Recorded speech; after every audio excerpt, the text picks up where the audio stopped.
네, 생큐아트 최성규입니다. 생큐아트 5분 미학. 오늘은 사실주의 말씀을 좀 드려볼까 싶네요. 매스컴이 발달하지 않았던 과거의 문학과 예술은 사실 전통적으로 귀족이나 부자들의 취미였습니다. 이들은 시인과 작가들을 말하자면 식객으로 거느리고 후원하면서 작품을 쓰게 했죠. 그러다가 기념할 만한 행사가 있으면은 미술가들한테는 그림이나 조각을 의뢰했고 음악가들한테는 축하 음악을 부탁을 했죠. 근데 돌이켜보면은 미우나 고우나 이 귀족이나 부자들이 아니었다라고 한다면 오늘날 전해지는 우리 고전 예술의 규모는 상당히 초라하고 빈약했을 겁니다. 그런데 이런 양상이 변하기 시작하는 것은 19세기 중반부터죠. 이 서적 인쇄가 활성화되면서 문학은 일반 대중도 즐기는 예술이 되었습니다. 물론 베스트셀러가 나오기 시작한 것도 당연히 이 시부터였죠. 그리고 이어서 미술도 과거에 귀족이나 부자들의 의뢰와 후원을 받지 않고 미술가들이, 작가들이 직접 전시회를 기획하고 열어서 작품을 판매하기 시작했습니다. 또 때맞추어서 대도시에는 화랑들이 문을 열면서 미술품 시장이 형성되었죠. 이제 음악은 이보다 좀 늦게 20세기에 들어와서 영화, 방송, 녹음 기술이 발달하면서 대중적으로 즐길 수 있는 예술이 되었고요. 예술 수요자들의 저변이 확대가 되면 예술의 내용도 당연히 달라질 수밖에 없겠죠. 그래서 생겨난 사조가 오늘 말씀드리는 사실주의, 이 리얼리즘입니다. 당시 이 보수적인 화단에 충격을 던졌던 이 리얼리즘. 근데 이 19세기 중반에 생겨난 이 사실주의는 고전주의의 형식미와 낭만주의 미학에 젖어있던 귀족들의 심미안을 충족시키려고 했던 것이 아니라 평범한 서민들의 삶과 구체적인 사회 현실을 있는 그대로 묘사하는 미술을 지향했죠. 그리고 참 요즘 근래에 들어서 사실주의라고 하는 번역어보다는 리얼리즘이라고 하는 표기, 원어 그대로 표기하는 것이 추세이기 때문에 지금 거기에 따라서 용어를 사용하도록 하겠습니다. 자, 물론 이제 이러한 사회적 배경에는 당시 시민 계급이 대두되었고 과학의 발전과 결정론의 영향이 있었고, 그리고 또 한 가지 기독교가 쇠퇴하면서 무신론이 대두되는 이런 경향들이 리얼리즘 유파라고 하는 발생에 큰 영향을 주었습니다. 근데 이 리얼리즘 미학을 최초로 선언을 했던 화가는 아마 여러분들도 잘 알고 계시는 꾸르베였죠. 이 꾸르베는 나는 천사를 본 적이 없기 때문에 천사를 그릴 수 없다라고 주장을 하면서 자기 자신이 직접 체험한 당대의 모습만을 꾸밈 없이 미화하지 않고 정직하게 그리겠다라고 하는 어떤 예술적 의지를 천명했단 말이죠. 그러면서 이 꾸르베는 1855년에 만국 박람회에 자기 작품이 거부를 당하게 되니까 가설 천막에다가 리얼리즘 구스타브 꾸르베라고 하는 자기 이름을 내걸면서 개인 전시회를 열었습니다. 그러니까 개인전을 열었죠. 일종의 요즘 말하면 부스인가 비슷할 형태인지 모르겠습니다만은, 그러면서 그 전시 서문에 자기가 속하는 시대의 풍속, 관념, 현실을 본대로 그리겠다라고 밝힌 것입니다. 근데 이 꾸르베의 돌을 깨는 사람들이라고 하는 작품은 이런 꾸르베가 추구했던 리얼리즘을 사실은 극명하게 잘 보여주는 작품이기도 하죠. 물론 그 이외에도 많은 그림들이 있습니다만은 이 돌을 깨는 사람들의 그림을 아마 한번 떠올려 보시죠. 아마 이 화면에도 띄우겠습니다만은 커다란 화면 안에 다 헤어진 옷을 입고 그들이 노동에 열중해 있는 두 사람의 인물이 등장을 하죠.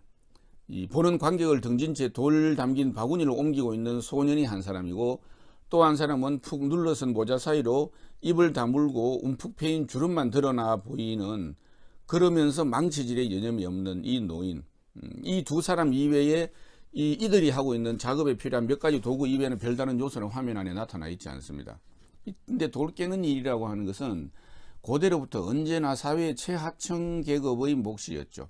그래서 이런 이 노동자를 그린다라고 하는 것 자체가 그 당시로서는 금기를 깨는 것이기도 했지만은 무엇보다 논란이 되었던 것은 어떤 감흥도 가치도 부여되지 않은 인물의 표현이다라고 하는 것이죠. 근데 비평가들은 너무너무 심하게 뭐라고까지 이야기했느냐면 구르베가 그린 인물들은 그 인물이 깨고 있는 돌보다 더 의미 없다라는 이런 혹평을 했죠.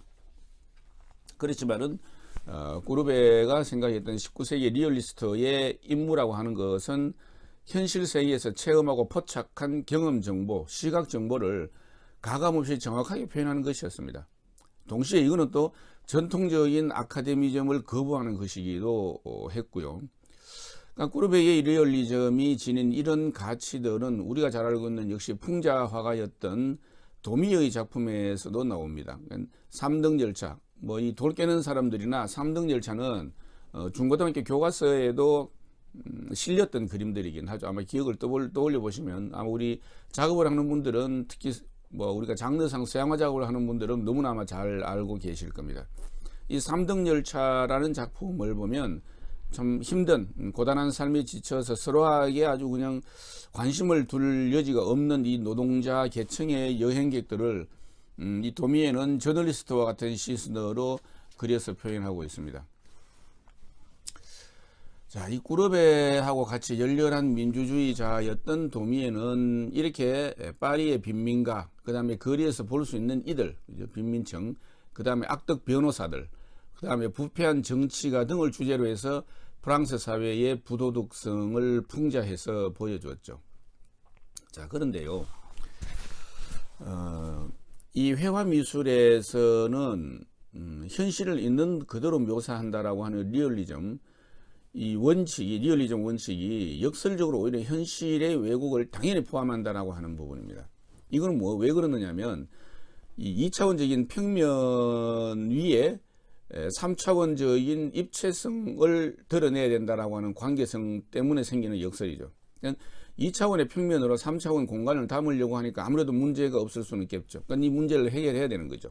근데 르네상스 시대 초기까지만 해도 회화 작품은 사실 평면적이었습니다. 당시 화가들은 뭐 인간의 모습들, 그것도 주로 성서에 나오는 인물들만 그렸고 풍경은 배경으로만 여기에서 별로 중요하지도 않았죠. 풍경화가 본격적인 회화 장르로 자리를 잡게 되는 건 17세기부터죠. 중국 같은 경우는 9세기입니다. 그러니까 이 동양이 풍경화가 독립적 장르로 성립이 되는 것은 한 400년 정도 중국이 먼저 시작하기는 했네요. 그러다가 15세기 초 피렌체에서 원근법이라고 하는 획기적인 발명이 이루어집니다. 이제 이 원근법이라고 하는 새 발명품에 매료됐던 르네상스 화가들은 수학적인 비례로 원근법의 규칙을 엄밀하게 정의해서 그림을 그렸습니다. 그 결과 훨씬 더 생생한, 즉 현실적인 그림을 그릴 수 있게 된 거죠. 그런데 요는 이 원근법 기본 논리에는 사실 큰 문제가 숨어져 있습니다. 원근법은 현실을 왜곡한다라고 하는 거죠. 왜 그러느냐면 실제로 뭐 멀리 있는 나무라고 해서 가까이 있는 나무보다 작은 것이 아니고 또 멀리 보이는 길이 내 앞에 있는 길보다 실제로는 좁은 길이 아니란 말이죠. 그런데도 먼 나무는 작게, 먼 길은 좁게 그리면 더 생생하고 현실적인 그림이 되는 거죠. 현실을, 근데 참 여기서 이제 이런 아이러니가 현실을 현실대로 그리면 사실성이 떨어지게 되고 현실을 왜곡해서 그림으로써 오히려 사실성을 얻는 이 원근법이 사용되면서 회화에서는 그 회라고 하는 것도 우리가 그 한자의 사전적 의미를 보면 회라고 하는 것은 색을 칠하는 것이고 화라고 하는 것은 선을 긋는 겁니다. 회화라고 하는 선을 긋고 그 색을 칠하는 것을 의미하는데 근데 정확한 개념은 우리가 많이 따지고 대부분 사용을 하고 있습니다만은 이 원근법을 사용하면서 회화에서는 어떻게 보면 사실성과 비사실성의 경계가 모호해지는 거죠. 사실성을 얻으려면 비사실적 방법을 써야 되고 비사실적인 방법을 동원했을 때 오히려 사실성을 얻는 이런. 자, 그런데 이런 원근법 이후에 정말 지금 오늘 우리가 말씀드리는 리얼리즘, 이 회화에서 이 리얼리즘 사실주의의 직접적인 계기가 된 것은 19세기 초반 프랑스에서 발명된 사진술 때문이었습니다. 자, 이거 어마어마한 사건이었죠. 우리가 최근 들어서 이 디지털 카메라를 사용하면서 필름 산업이 하루아침에 망해버리듯이 이때는 작가들이 이 사진 때문에 하루아침에 망했던 시기입니다. 시작할 때는. 이렇게 사진이 등장을 하면서 순식간에 대다수의 작가들이 일자리를 잃게 되었죠. 그때까지 작가들은 대부분 의뢰인들의 부탁으로 그림을 그려주고 먹고 살았는데 대부분 초상화겠죠. 초상화였는데 근데 아무리 그림을 잘 그려도 사진만큼 빨리 사실적으로 그릴 수 있었을까요? 쉽지 않죠.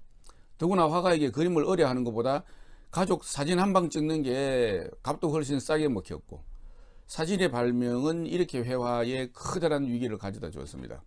자, 한동안 이 충격에서 벗어나지를 못했죠. 그러다가 마침내 사진을 극복하는 방법을 작가들이 찾아냅니다. 인지가 굉장히 보이지 않는 부분까지 사실 보게 되면서 그게 가능해진 것인데 무슨 말이냐면 우리가 사물이라든지 풍경이라든지 또는 뭐 사람이라든지 이런 현실의 모든 것들은 누구의 눈에나 똑같이 보이는 것이 아니다라는 사실입니다. 그러니까 이 19세기 후반에 프랑스의 일부 화가들은 사진으로 찍은 세상하고는 다른 자신의 눈에 비친 세상을 그린 거죠. 자, 근데 이 사람들을 초기에는 그 당시 사람들이 무엇이라고 모욕적으로 손가락질을 했느냐 하면은 당신은 인상주의자다라는 이야기였습니다. 그러나 이것이 얼마 가지 않아서 바로 이 인상주의자라고 하는 이 말이, 이 용어가 한 시대의 중요한 예술 양식을 가리키는 영광스러운 이름이 될 줄은 시작할 때는 몰랐죠. 근데 이제 우리가 한 사회에 우리가 이 뭐랄까요, 문화사적으로 본다라고 하면 미술만 이야기하면은 또 그 당시가 어땠길래 이런 의문을 가질 수가 있죠. 그래서 하나의 새로운 유파가 나오고 경향이 생긴다라고 하는 것은 단순히 미술적 표현만 의해서 이루어지지는 않습니다. 자, 근데 왜 그 말씀을 드리냐면 이 시기에 독일의 철학자였던 후슬은 유럽 학문의 위기를 초래한 미술에 있어서 사진과 같은 실정주의를 비판하고 나옵니다. 그러니까 객관성을 무기로 내세우는 실정주의가 우리가 사진이라고 이야기를 한다면 후슬은 철학상의 인상주의자다라고 우리가 이야기 한번 해볼 수 있겠죠. 그런데 후슬에 의하면은 눈에 보이는 것은 언제나 부분일 뿐이다. 사람의 눈에 보이는 것은 전체는 그 자체로 파악되는 것이 아니라 보는 사람의 마음 속에서 종합되어져서 생기는 현상이다라고 하는 것이죠. 예를 들어서 원뿔이 하나 있다고 하죠. 원뿔 이렇게 왜 원뿔은 우리가 정확하게 옆에서 보면 삼각형입니다. 그리고 위에서 보면은 또 원이죠. 둥근. 자, 그렇다라고 한다면 원뿔을 원뿔로 인식을 하려면은 어느 한 시점에서 관찰하는 것만으로는 불가능하다는 것이죠. 그러니까 보이지 않는 뒷면까지 그린 투시도가 있어야 말하자면 원뿔로서의 인식이 가능하다라는 것이죠. 그러니까 여기에서 오히려 원근법이 필요해지기도 하는 거예요. 우리가 보통 왜 이 원근을 이야기하는 페르스펙티브라고 하는 이 말은 원근과 투시를 동시에 같이 가지고 있죠. 그 의미가. 그러니까 결국 우리가 원뿔 모양을 총체적으로 인식을 하는 것은 부분적인 그 관찰에 의해서가 아니라 직관에 의해서다라고 하는 거죠. 근데 후세는 이거를 현상학적 직관이다라고 이야기를 했습니다. 물론 이 현상학이라고 하는 현대 철학의 중요한 사조를 열었던 후셀인데, 자, 그러면 또 하나요. 피카소는 이 현상학을 알지 못했지만은 마치 이 현상학 이론을 그림으로 표현한 듯한 작품을 남겼죠. 우리가 잘 알고 있는 입체파 그림이죠. 사방의 여러 시점에서 본 인물의 모습. 이건 피카소는 뭐 그냥 뒤통수까지도 하나의 평면 속에 표현하려고 했었던, 코는 옆을 향하고 눈은 정면을 향하고 뭐 이런 모습들이 이 하나의 평면 속에 3차원의 2차원화를 시키려고 했던, 그죠? 이것이 피카소가 했던 작업이죠. 우리가 말하는 이제 입체파. 그렇게 본다면 피카소는 자신이 그린, 우리가 뭐 일견 보면 좀 다소 기괴하기도 하고 비사실적인 인물들이 사실은 2차원의 평면 안에 구현할 수 있는 3차원의 대상을 드러내는 데는 가장 사실적이다라고 생각했을 수도 있겠죠. 이렇게 우리가 사실주의 리얼리즘이라고 하지만 이름은 이제 정말 리얼인데 사실주의인데 그 명칭과 달리 비사실적인 모호함도 가지고 있는 것이 이 리얼리즘이다. 오늘은 여기까지 말씀드리겠습니다.